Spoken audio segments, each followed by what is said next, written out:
Yo, thank you for clicking on the video. I'm Who's Mans.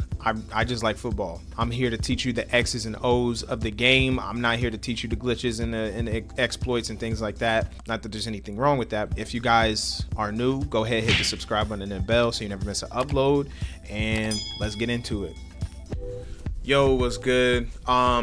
Anyway, this is a pretty, I don't know how this video is going to go, but I wanted to do like a live breakdown and sometimes how I break down my own footage. But anyway, I have been kind of chilling on playing Madden and college football because sometimes I get burned out, but I think I'm going to ramp it back up before college football 26 and Madden 26 come out.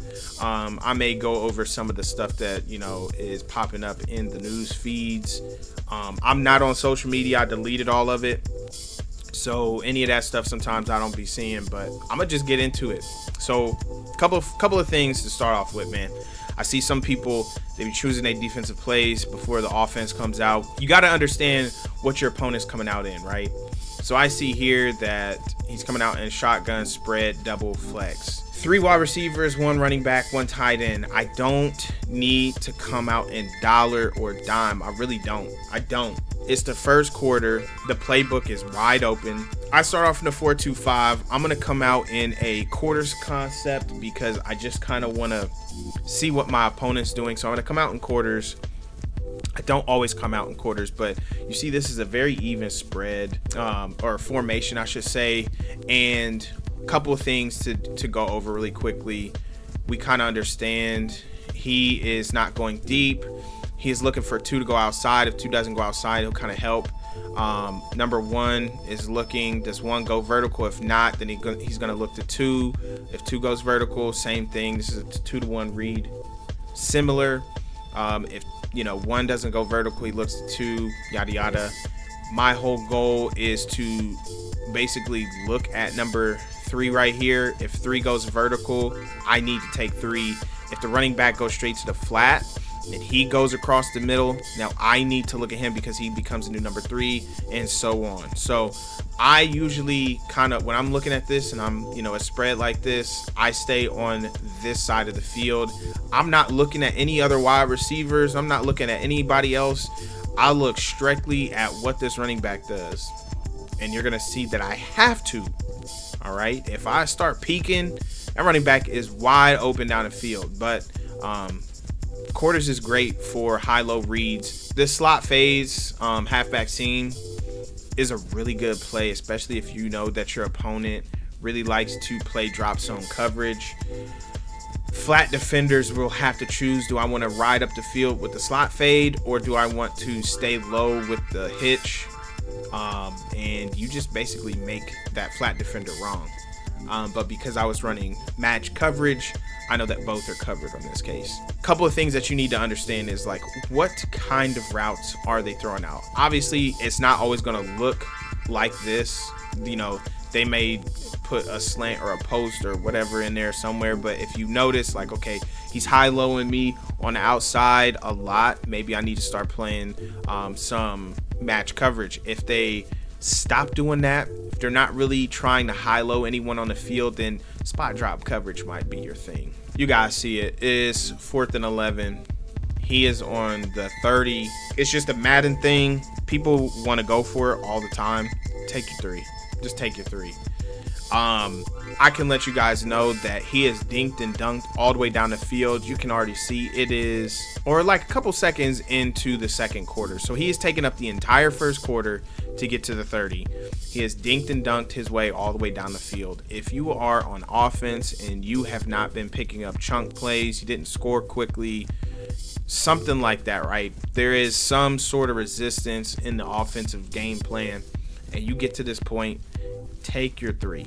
It changed. I'm telling you guys right now, it changes the whole outcome of the game. It changes the psychology of your opponent when they get the ball. If this guy does not get this first down, not only do I not have to worry about like, okay, you know what, now I have to score. Now I'm just like, okay, you know what, he didn't score. I can be a little bit more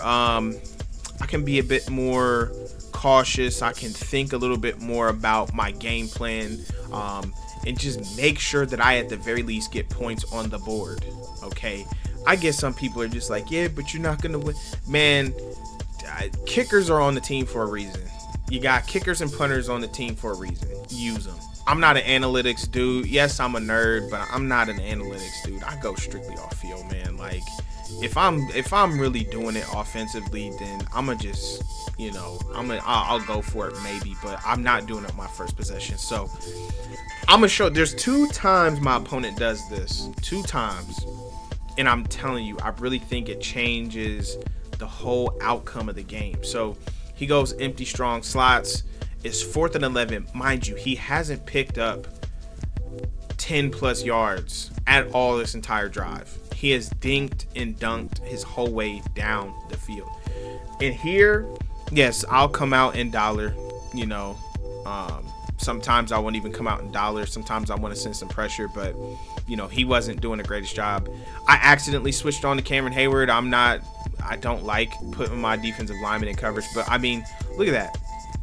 Now he doesn't have points, and I get the ball on the 30, so all I got to do is go 70 to get some points on the board. So, and I think the thing that makes this even funnier is I didn't do great offensively this drive. The one thing that I did do well was pay attention to what he's doing. So I'm gonna let this go through, and in a comment section below, type out, at least in my first offensive drive, something that you noticed, and do it before I show it, but something that you noticed offensively. I've already kind of gone over in previous videos what to look for in offense when you're playing, but just I want you guys to see something, and I'm going to show you guys all of the play calling and all that stuff.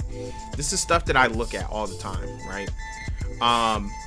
And this is something I think that everybody should do. You guys should always pay attention to what your opponent is coming out in, what formations are they coming out in, what fronts are they coming out in, who are they using, different things. You got to really play around with formation, and as long as it's in your game plan, but play around with formation that first drive.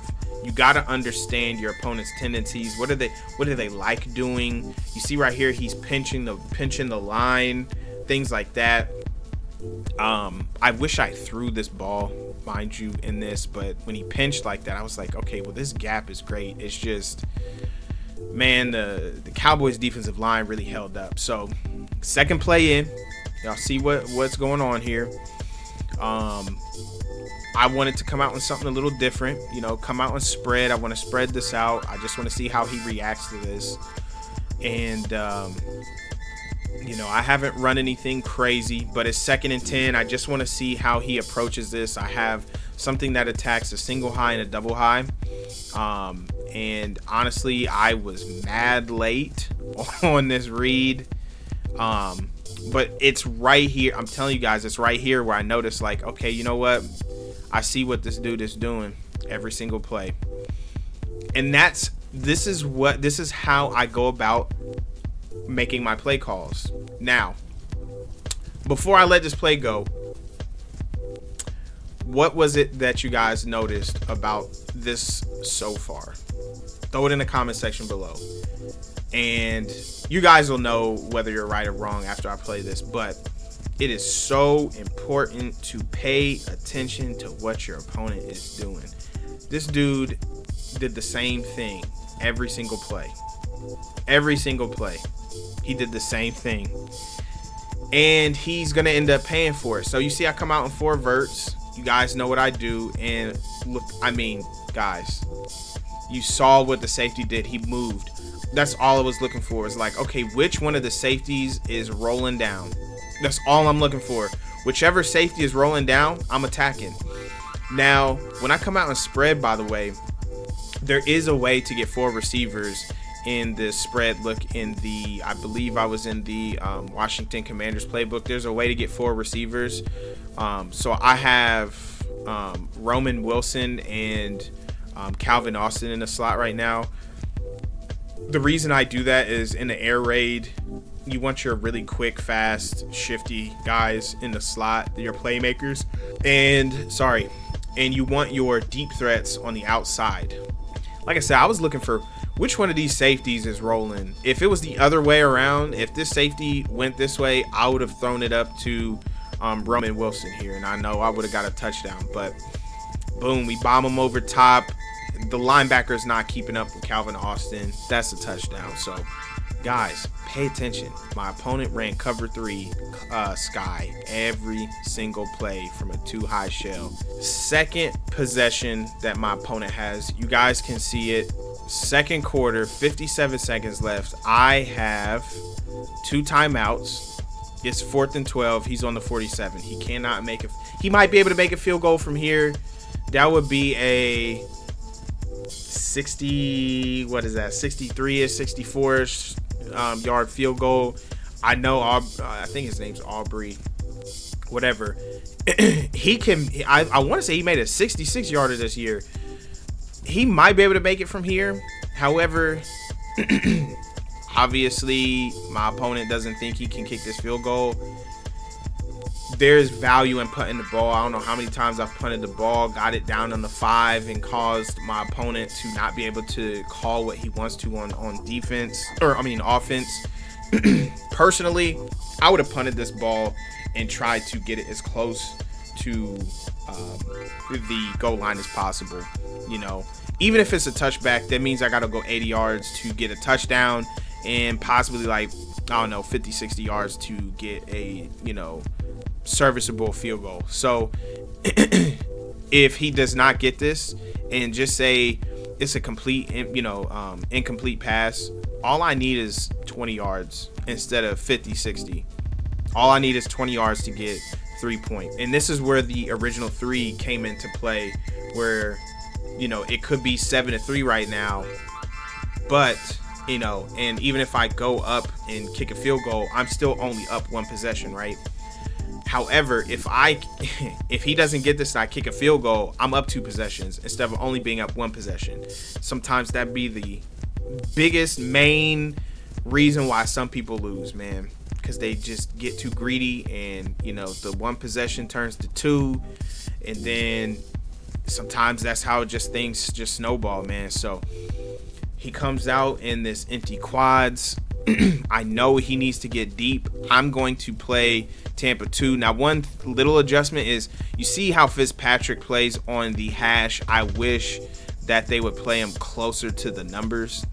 And basically, all I'm going to do is just make sure, especially after putting Queen in a deep third, all I'm making sure is that he does not get the first down. I don't care if he goes underneath. I just need to make sure he doesn't get the first down. And we do a good job there. Porter's able to knock the ball out, and now I get the ball on the 47. So I have an opportunity to get 3. I did a great job of getting the ball downfield and getting out of bounds, but I do make one little mistake right here, and it was more so of when I called the timeout. Now, I have I have a little rant, and it was more so about the hurry up in Madden. It would take 20 seconds, and it would make me paranoid. So I was just like, I'm not even about to accidentally mess this up.